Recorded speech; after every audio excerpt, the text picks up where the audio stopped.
नमस्कार. मुख्यमंत्री माझी लाडकी बहीण योजनेसंदर्भातले एक मोठी अपडेट समोर आलेले आहे. सर्वांनी व्हिडिओ शेवटपर्यंत बघा.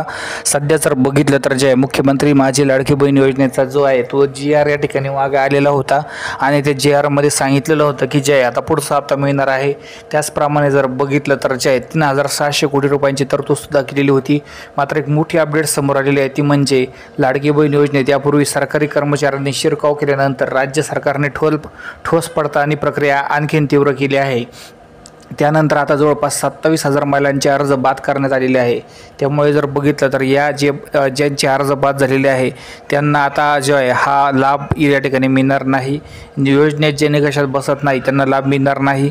ज्या महिला निकषात बसतील त्यांनाच या योजनेचा लाभ मिळणार आहे. ज्या गरीब महिला आहे, जे मध्यम कुटुंबातील महिला आहे, ज्यांच्याकडे 4 चाकी नाही किंवा 2.5 लाखाच्या पुढे उत्पन्न नाही, अशाच महिलांना आता या फायदा मिळणार आहे.